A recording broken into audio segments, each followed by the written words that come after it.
विश्व राष्ट्रीय ब्राह्मण समाज और संघ के राष्ट्रीय अध्यक्ष और पूर्व राज्य मंत्री पंडित योगेंद्र महंत ने एपी न्यूज से खास बातचीत में आगामी विधानसभा चुनाव को लेकर चर्चा की। उन्होंने समाज के नजरिए और कल्याणकारी योजना को घर घर तक कैसे पहुंचाया जाए, इस पर अपनी राय रखी। वहीं इंदौर को व्यवसाय की राजधानी और धर्म की नगरी करार दिया। इन्हीं बातों के बीच एमपी न्यूज के विशेष संवाददाता राकेश राठौर ने पंडित योगेंद्र महंत के साथ खास चर्चा की। देखिए ये खास बातचीत। मध्य प्रदेश की एक ऐसी शख्सियत जिनके नाम में ही महंत है। जी हाँ, हम बात कर रहे हैं, वो महंत भी है, वो महामहंत भी है और पूर्व राज्य मंत्री है, साथ ही विश्व ब्राह्मण समाज संघ के राष्ट्रीय अध्यक्ष भी है। जी हाँ, हम बात करें इंदौर से योगेंद्र महंत जी की। योगेंद्र महंत जी आज हमारे साथ हैं कि कैसी उनकी प्लानिंग है, क्योंकि वो पूर्व में राज्य मंत्री भी रह चुके हैं। बात करते हैं उनसे और जानते हैं जानकारी। जी नमस्कार।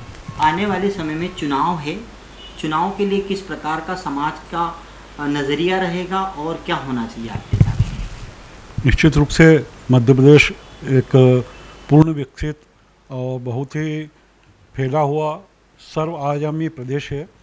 इसमें सभी धर्म, सभी जाति और सभी उपवर्गों का समावेश है। वो चाहे सनातन धर्म की संख्या हो या अन्य धर्म की संख्या हो, सभी इसमें हैं। और इस प्रकार से जो भौगोलिक रूप से मध्य प्रदेश की स्थिति है, पूरे भारत में मध्य में है, हृदय के स्थिति पे है। तो यहाँ से जो प्रदेश की जो कनेक्टिविटी है पूरे देश से है, और जिस प्रकार से आदरणीय नितिन गडकरी जी के मार्गदर्शन में और आदरणीय प्रधानमंत्री नरेंद्र मोदी जी के निर्देशन में सर्वांगीण जो विकास हो रहा है, उसके माध्यम से प्रदेश से कई नेशनल हाईवे और कई नॉन एक्सप्रेस मतलब एक्सप्रेस हाईवे निकल रहे हैं, जिससे कि प्रदेश का सर्वांगीण विकास हो रहा है।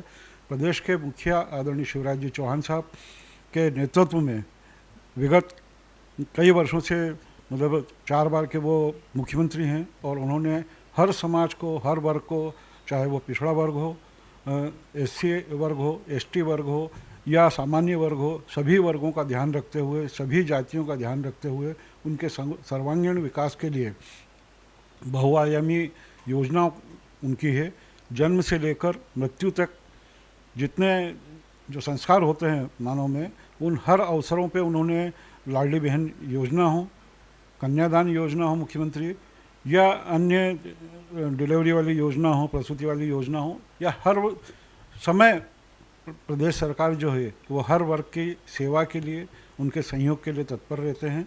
तो ऐसे प्रदेश के मुखिया आदरणीय मुख्यमंत्री शिवराज जी चौहान साहब और देश के प्रधानमंत्री आदरणीय नरेंद्र मोदी जी के नेतृत्व में प्रदेश का सर्वांगीण विकास हो रहा है। और उसके साथ ही आने वाले चुनाव में इन जो कल्याणकारी योजना है शासन की, प्रदेश शासन की और केंद्र शासन की, उनके माध्यम से निश्चित रूप से प्रदेश में भारतीय जनता पार्टी की बहुमत वाली सरकार बनना तय है। ये तो बात हुई राजनीति की। अब बात करें व्यावसायिक राजधानी इंदौर की। आप एक व्यवसायी भी हैं, एक धर्म रूपी धर्म समाज सेवी भी हैं। धर्म और व्यवसाय इंदौर को कैसे बढ़ा रहा है, और साथ ही मुख्यमंत्री जी की जो योजना है उनको कैसे चार चांद लगा रही है? निश्चित रूप से आपने जिस प्रकार से इंदौर नगरी के बारे में बताया कि यह धर्म की नगरी तो है, साथ में यह पूरे प्रदेश का औद्योगिक क्षेत्र में, व्यापारिक क्षेत्र में भी प्रतिनिधित्व करती है और नेतृत्व भी करती है। इंदौर नगरी जो है, इंदौर नगर जो है, यह अपने आप में एक जागरूक नागरिकों का शहर है। उस जागरूकता का स्पष्ट प्रमाण है कि 6 बार इंदौर शहर जो है स्वच्छता में देश में प्रथम आया है। और जो जागरूकता है वह आम नागरिक में है। जिस प्रकार की जागरूकता, जिस प्रकार की स्वच्छता के प्रति सजगता इंदौर के नागरिकों में है, ऐसा कहीं नहीं देखा गया। और उसी का कारण है कि इंदौर शहर जो है वो सभी क्षेत्रों में शासन की मदद, और जो शासन की लिमिटेड जो मदद होती है उसके बाद भी सभी के संयुक्त प्रयास से इस शहर ने जो है अपना काफ़ी विकास किया है। वह व्यापार का क्षेत्र हो, औद्योगिक क्षेत्र हो या धार्मिक क्षेत्र हो। धार्मिक क्षेत्र में इंदौर शहर की पूरे भारत में एक विशेष पहचान है। यहाँ पे कोई से भी धर्म का, कोई से भी जाति का, कोई से भी उपवर्ग का या देश के पूर्व प्रदेशों का हो कोई त्यौहार, उत्तर प्रदेश का कोई त्यौहार हो या दक्षिण का कोई त्यौहार हो, यहाँ पर सभी प्रकार के जो त्यौहार हैं, सभी भगवान को जो त्यौहार है, वो सभी धर्मों का जो त्यौहार है, उन सभी को पूरे हर्ष उल्लास के साथ में और पूरी भावना के साथ में, धार्मिक भावना के साथ में यहाँ पे मनाया जाता है। और वह इंदौर की जो पहचान है वो ऐसी पहचान है कि यहाँ पर पूरे भारत के हर प्रदेशों का नागरिक यहाँ पे रहता है, और वो जब यहाँ आता है तो वो यहाँ का बन के रह जाता है। धर्म की बात की जाए तो यहाँ पर आपने काफ़ी सारे ज्योतिष सम्मेलन भी कराए हैं, संतों को भी बुलाया, संतों का समागम भी किया गया। कितने प्रकार के प्रोग्राम कर चुके हैं अभी तक, और आगे और आने वाली क्या प्लानिंग होगी? निश्चित रूप से मैंने मेरे विभिन्न संगठनों के ट्रस्टों के माध्यम से वो पूरे देश में राष्ट्रीय स्तर के ज्योतिष सम्मेलन हों, या ब्राह्मण समाज के लिए युवक युवती परिचय सम्मेलन हो, या धर्म, संस्कार और संस्कृति को बचाने के लिए विभिन्न जो आयोजन हैं, जिनके माध्यम से छात्रों को संस्कार और संस्कृति की पहचान दिलाना, उन लोगों को उसके लिए ट्रेन करके तैयार करना, या धर्म के प्रति संत महात्माओं का क्या सोच है, वो सनातन धर्म को लेकर संत महात्मा किस प्रकार से समाज के उत्थान के लिए कार्य कर रहे हैं, समाज के समग्र विकास के लिए कार्य कर रहे हैं, या देश की राष्ट्रीय भावना के साथ में देश को एक सूत्र में बांधने का प्रयास कर रहे हैं, उन सभी प्रसिद्ध संतों के उपस्थिति में, प्रसिद्ध विद्वानों की उपस्थिति में विभिन्न प्रकार के आयोजन इंदौर में और इंदौर के बाहर करने का मैं प्रयास करता हूं। उसके माध्यम से धर्म, समाज और संस्कृति को बचाने का भी और जागरूक करने का भी कार्य करता हूं। आप पूर्व में राज्य मंत्री भी रहे। राज्य मंत्री का जो कार्यकाल था वो किस प्रकार का था, और यदि अगर पार्टी अभी फिर से एक बार आपको मौका देती है कहीं से भी चुनाव लड़ाने का, तो कितना तैयार हैं आप? आपने वो प्रश्न पूछा है कि मैं तो धार्मिक क्षेत्र में कार्य करने वाला समर्पित समाज का एक छोटा सा सेवक हूँ, और उसके माध्यम से मैं समाज की सेवा के साथ में देश की मुख्य धारा जो है कि प्रदेश सरकार हो या केंद्र सरकार हो, उनके माध्यम से आम जनता तक केंद्रीय योजना या प्रदेश की योजनाएं किस प्रकार से जो समाज का जो उपेक्षित वर्ग है या छोटा वर्ग है, उन तक ये योजनाएं किस प्रकार से पहुँचे, समाज को सर्वांगीण विकास के लिए और हर समाज के व्यक्ति के परिवार का विकास किस प्रकार से हो शासन की मदद से, और उनके सर्वांगीण विकास के माध्यम से वो उन्नति कैसे करें, इस संबंध में मैं कार्य करता हूँ। और आने वाले समय में मध्य प्रदेश में जिस प्रकार से आने वाले समय में भी नवंबर में जो होने वाले विधानसभा चुनाव हैं, इसमें निश्चित रूप से जिस प्रकार से शिवराज जी चौहान के नेतृत्व में और आदरणीय नरेंद्र मोदी जी के नेतृत्व में और हमारे गृह मंत्री आदरणीय अमित शाह जी के नेतृत्व में प्रदेश में होने वाले इस चुनाव में निश्चित ही केंद्र और प्रदेश की सरकार की योजनाओं के माध्यम से प्रदेश में एक बहुमत वाली, स्पष्ट बहुमत वाली भारतीय जनता पार्टी की सरकार बनेगी, और वह पुनः इस प्रदेश के सर्वांगीण विकास के लिए मध्य प्रदेश को पूरे देश में एकदम से पूर्ण विकसित राज्य के रूप में इसकी पहचान बनेगी।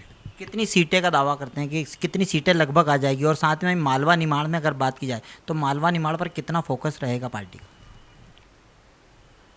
जैसा कि आम जनता की जो राय है, मैं विभिन्न शहरों में, जिलों में, हर वर्ग में सामाजिक धार्मिक कार्य योजना लेकर जाता हूँ, मिलता हूँ, और उसके हिसाब से जो आम जनता का जो रुझान है वो भारतीय जनता पार्टी के पक्ष में है। और निश्चित रूप से एक स्पष्ट आंकड़ा तो क्या बताएं, पर फिर भी स्पष्ट बहुमत इसको बोलते हैं, और अच्छे बहुमत के साथ में 150 से 200 सीट भी आ सकती है, ऐसा पूरा रुझान है प्रदेश का। और मालवा प्रांत में, निमाड़ प्रांत जो हमारा है क्षेत्र, इसमें भी निश्चित रूप से पिछले चुनाव की अपेक्षा इस बार भारतीय जनता पार्टी को सर्वाधिक सफलता मिलने वाली है। आज एक बहुत अच्छा विषय है, चंद्रयान पहुंच गया है। भारत का चंद्रयान जो है चंद्र पर पहुंचने की तैयारी में है, लगभग पहुंच ही चुका है। आपका क्या मानना है और किस तरीके से बधाई देंगे? निश्चित रूप से मैं परमपिता परमेश्वर भगवान श्री राम से और महाकालेश्वर भगवान से प्रार्थना करता हूं कि भारत का जो यह चंद्रयान पे यान पहुँचाने, चंद्रमा पर यान पहुँचाने का जो अभियान है, ये निश्चित रूप से सुखद, सफल और पूरे विश्व को बताने वाला कि हमारी तकनीकी कितनी उन्नत है, हमारा जो विज्ञान है वो कितना उन्नत है, और हम किस प्रकार से चांद के ऊपर सुखद, समृद्ध और सफल लैंडिंग करते हैं, यह आज देश को देखने को मिलेगा। और मैं इस अभियान के लिए प्रधानमंत्री नरेंद्र मोदी जी और देश के सभी नागरिकों को बधाई देता हूँ, शुभकामनाएं देता हूँ। ठीक है, बात करें अब राष्ट्रीय विश्व ब्राह्मण समाज संघ की, उनके लिए तरफ से आपका क्या संदेश होगा इस प्रदेश की जनता को? विश्व ब्राह्मण समाज संघ न केवल सिर्फ एक ब्राह्मण वर्ग का संगठन होने के साथ में सभी समाजों को साथ लेकर सामाजिक समरसता के साथ में कार्य करने का कार्य करता है। और ब्राह्मण वर्ग ने हमेशा जो है वो विश्व कल्याण की बात की है, सभी समाजों के कल्याण की बात की है और सभी समाजों का मार्गदर्शन करने की बात की है और अच्छे कार्यों में सनातन धर्म के लिए, अच्छे जीवन शैली जीने के लिए और आपस में तालमेल मिलाकर सामाजिक समरसता के साथ में किस प्रकार से हम आपस में रह सकते हैं, अपने गांव की, प्रदेश की, शहर की किस प्रकार से उन्नति हो, देश की राष्ट्रीय भावना के साथ में किस प्रकार से रक्षा हो, इन सब बातों का संदेश देने के लिए विश्व ब्राह्मण समाज संघ के माध्यम से हम इंदौर शहर ही नहीं, प्रदेश में और प्रदेश ही नहीं पूरे भारत में विभिन्न जगह हम कार्य करते हैं और हमारा संगठन के सभी जुड़े हुए कार्यकर्ता जो है सामाजिक वो इस क्षेत्र में कार्य कर रहे हैं। बहुत बहुत धन्यवाद। तो ये थे हमारे साथ में योगेंद्र महंत जी, जिन्होंने बाबा महाकाल के आशीर्वाद से चंद्रयान पर लैंडिंग की बात की, साथ ही कुछ विषयों पर भी चर्चा की। ताज़ा तरीन खबरों के लिए देखते रहिए MP न्यूज़। तब तक की इजाज़त दीजिए। कैमरा पर्सन अरुण यादव के साथ राकेश राठौर, MP न्यूज़ इंदौर।